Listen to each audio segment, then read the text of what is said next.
खुश आमदीद। मैं मसूद राजा बोल रहा हूँ और मेरे इस उर्दू चैनल पर आपकी तशरीफ़ आवरी का बहुत बहुत शुक्रिया। आज कुछ गुफ्तगू करूँगा एक आध सवाल का जवाब देने के लिए। मेरी एक वीडियो पे किसी ने ये एक दो सवाल किए थे कि फ़लसफ़े और अदबी थ्योरी को समझने के लिए कौन सी किताबें पढ़ना ज़रूरी है। तो मेरा जवाब उनसे उस वक्त ये था और अब भी यही है कि सबसे पहले तो फ़लसफ़े को समझने के लिए और अदबी थ्योरी को समझने के लिए कोई एक किताब आप पढ़ के ये सारा कुछ नहीं समझ सकते, बल्कि इसमें आपको मुतालिया करना होगा काफ़ी अरसे तक, तब आपकी समझ बेहतर होगी। लेकिन अगर आप फ़र्ज़ करें शुरू करना चाहते हैं अपनी ज़ाती तालीम फ़लसफ़े के बारे में या अदबी थ्योरी के बारे में या दोनों के बारे में, तो चंद किताबें ऐसी हैं जो आपको शुरुआत में मदद देंगी।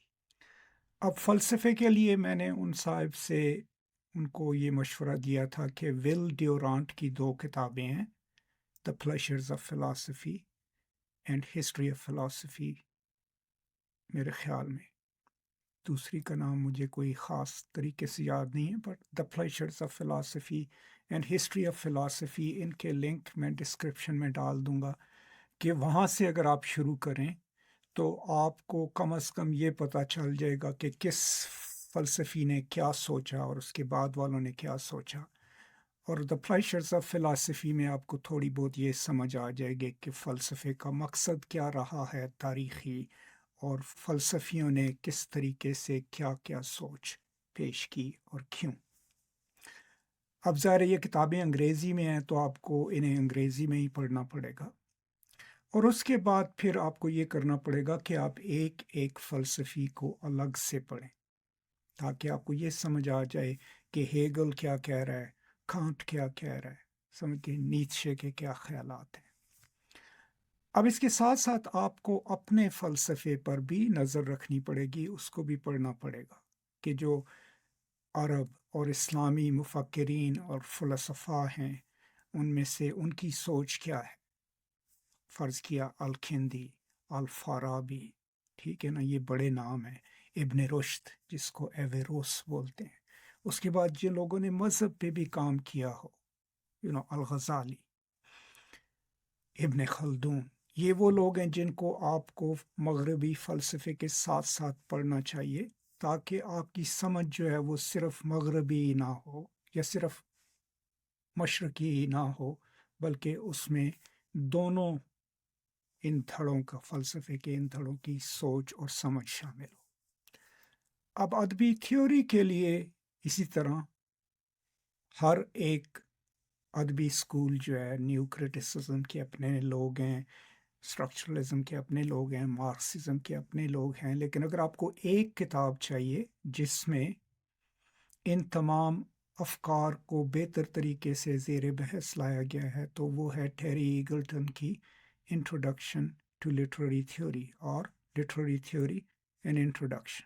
इसका भी लिंक मैं डिस्क्रिप्शन में डाल दूंगा। इस पूरी किताब पे मेरे अंग्रेज़ी में मुकम्मल लेक्चर मौजूद हैं, उनका भी लिंक मैं डाल दूंगा, वो भी आप देख लीजिए।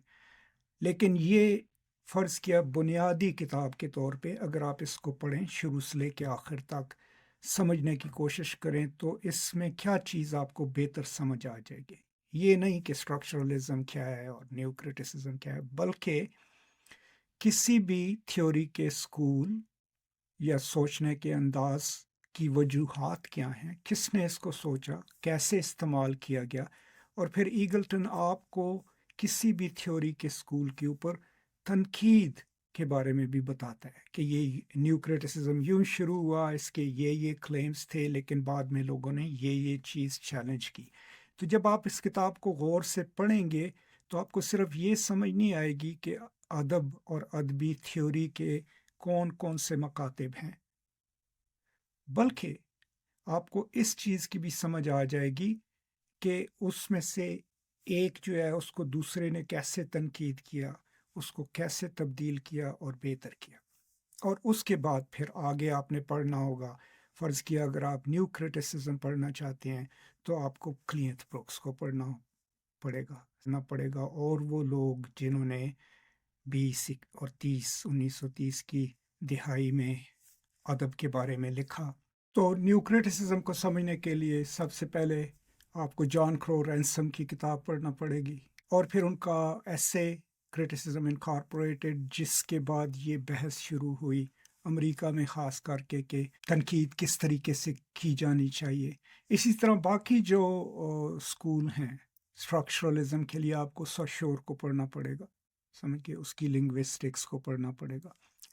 تو مقصد یہ ہے کہ فلسفے کے لیے ایک بنیادی کتاب کوئی بھی جس میں فلسفے کی تاریخ بتائی گئی ہو اور اس کے مختلف ادوار بتائے گئے ہوں وہ پڑھنا شروع کریں. جیسے میں نے آپ سے گزارش کی کہ آپ ول ڈیورانٹ کی 2 کتابوں کو پڑھیں، اور اسی طرح تھیوری کے لیے بنیادی کتاب ٹیری ایگلٹن کی لٹریری تھیوری اینڈ انٹروڈکشن بتا دی، وہ پڑھیں. اور پھر اس کے بعد ایک فلسفے کو پکڑ کے ایک فلسفی کو پکڑ کے اس کو گہرا پڑھنا شروع کریں.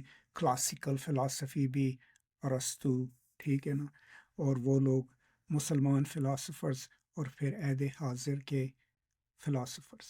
اسی طرح تنقید میں پہلے بنیادی کتاب اور پھر ہر ایک تنقیدی اسکول جو ہے اس کے جو مختلف بڑے نام ہیں ان کو پڑھنا.